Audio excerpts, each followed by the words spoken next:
Boa noite, meus queridos pensadores. Sejam todos bem-vindos a mais uma reunião, a mais uma aula. A aula de hoje ela é especial.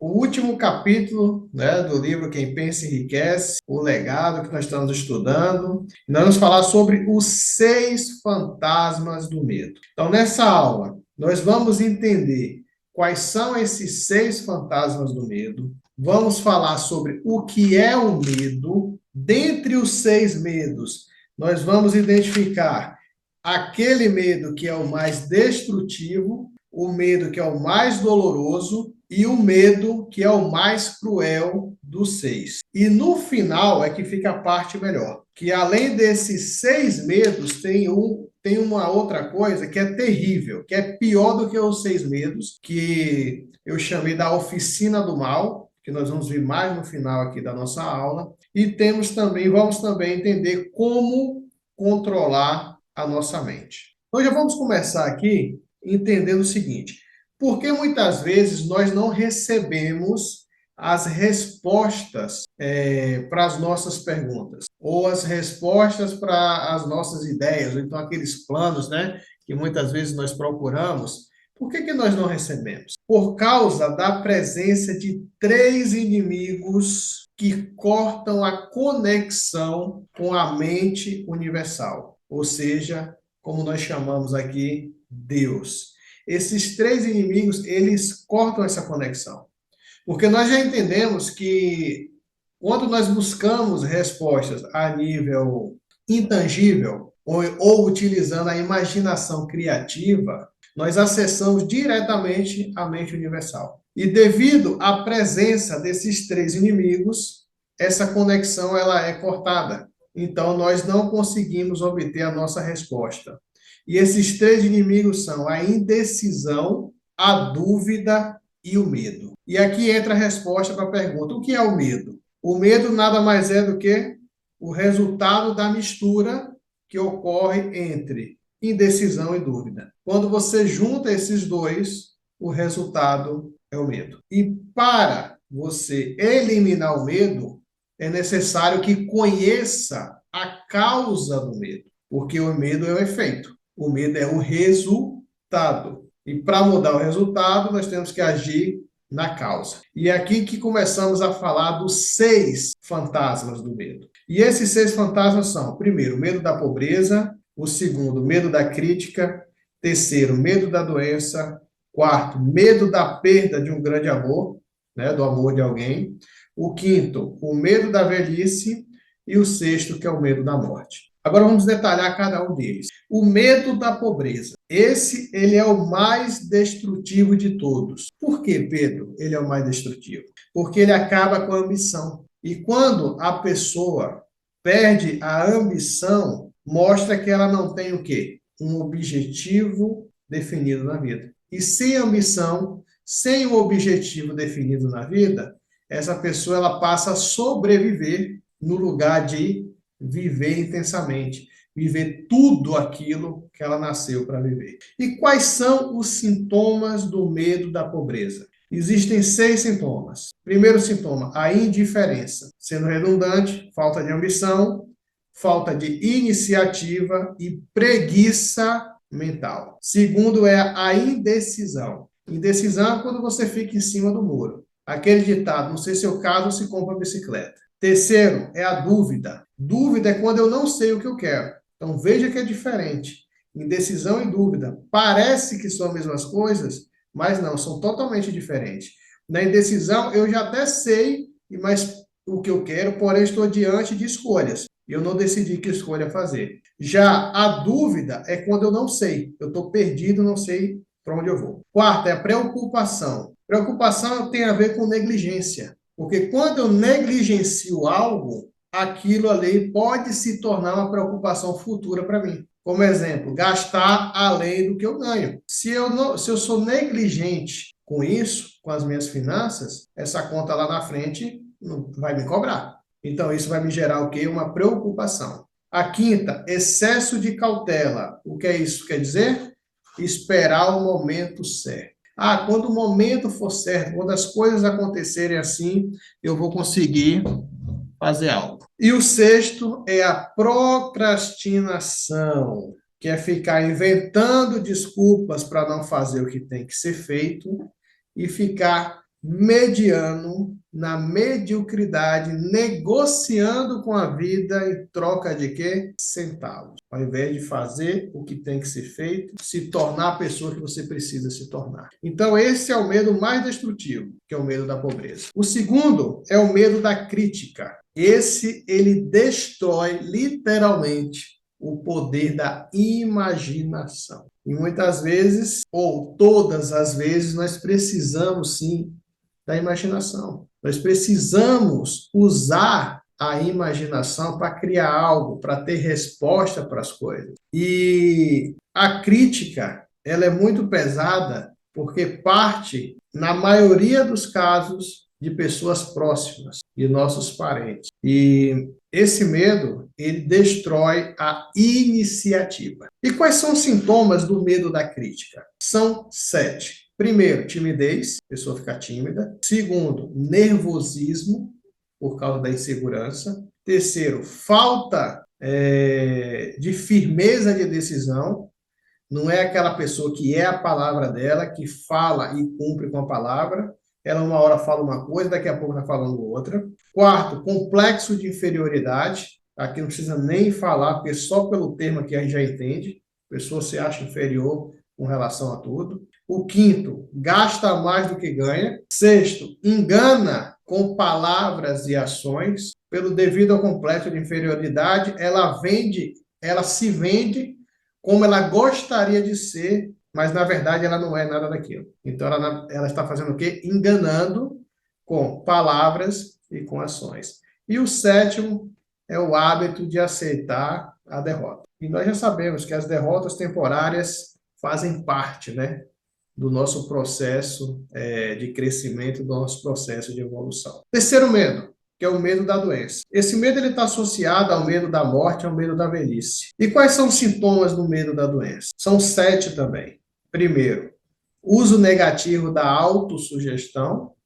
Nós estudamos e aprendemos, né? A autossugestão, sugerir a nós mesmos. Então, você fica sugerindo coisas negativas sobre morte, sobre doença. Segundo, a hipocondria, que é a doença imaginária. A pessoa acha que tem determinado sintoma, acha que tem determinada doença e vive na base de medicamento só porque é uma doença imaginária, mas na verdade ela não tem nada. Terceiro, excesso de peso. Quarto, pessoas que ficam economizando dinheiro, sabe para quê? Para o dia da morte. Não, eu vou guardar esse dinheirinho aqui porque no dia que eu morrer dá para fazer meu enterro, não vai dar despesa para ninguém. Quinto, fingir doença. Quantas pessoas a gente não conhece que finge que está doente, né? Ah, tô com dor nisso, tô com dor aqui. Como é que você tá? Ah, tô mais ou menos, mas tô com uma dorzinha aqui, na verdade não tem nada. É só para se fazer de vítima para chamar atenção. O sexto, uso de álcool ou de drogas para poder aliviar dores. E o sétimo é o hábito que a pessoa tem de ler sobre doenças. Então, tudo que você perguntar para essa pessoa de doença, ela tem na ponta da língua. Parece que ela só estuda aquilo. Ela passa para você detalhado sobre a doença. Quarto medo. Esse medo é o da perda do amor. Ele é o mais doloroso, porque ele causa muito estrago, tanto na mente como no corpo. Ele causa danos sérios, porque nem todo mundo consegue lidar, né, com a perda. E quais são os sintomas? São 3 apenas do medo da perda do amor. Primeiro, ciúme, pessoa que é ciumenta, que tem o hábito de desconfiar de tudo. Segundo sintoma, hábito de achar defeitos, coloca defeito em tudo, em você, no que você faz, no que você veste, no que você come. Por quê? Insegurança, tem medo de te perder. E o terceiro, são pessoas que elas contraem dívidas para o quê? Oferecer presentes. Elas ficam endividadas para poder presentear aquela pessoa com medo de perder o amor daquela pessoa. O quinto medo, ele é o medo da velhice. E esse medo ele está associado à perda da liberdade, porque as pessoas acreditam que quanto mais na melhor idade elas vão chegando, né? Elas vão perder a liberdade, elas vão perder a independência, elas vão perder a autonomia. Lembra daquela palavrinha que chama asilo? Elas ficam com medo, né? Ah, agora que eu não vou produzir mais, agora que eu não vou servir mais. Então, ela fica com esse medo. Eu não produzo, eu não tenho mais minha liberdade para ele vir, eu não tenho mais independência, não faz...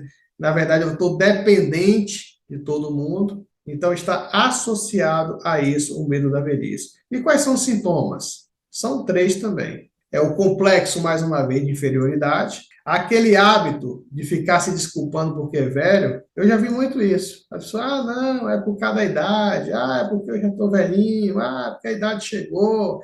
Então, tem esse hábito de ficar se desculpando.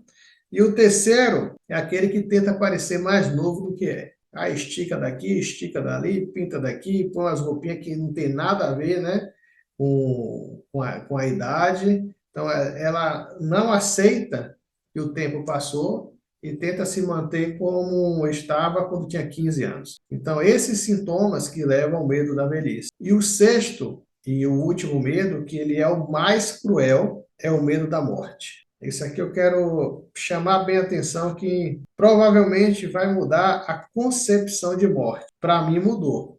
Talvez mude para você aí que está me ouvindo. E esse medo ele é mais cruel porque ele está associado muito ao fanatismo religioso. Nós enfim, somos de uma doutrina que religiosa, independente da religião, que prega muito o inferno. Então as pessoas elas têm medo da morte por causa disso, elas têm medo de ir para o inferno. E aqui que é importante agora, eu quero que vocês prestem muita atenção para que essa concepção ela seja modificada. O mundo inteiro ele é composto de apenas quatro coisas: tempo, espaço, energia e matéria. Só isso. E na física elementar, matéria e energia, eles são apenas diferentes no estado de vibração. São a mesma coisa. Não pode ser criado e nem destruído, apenas transformado. E vida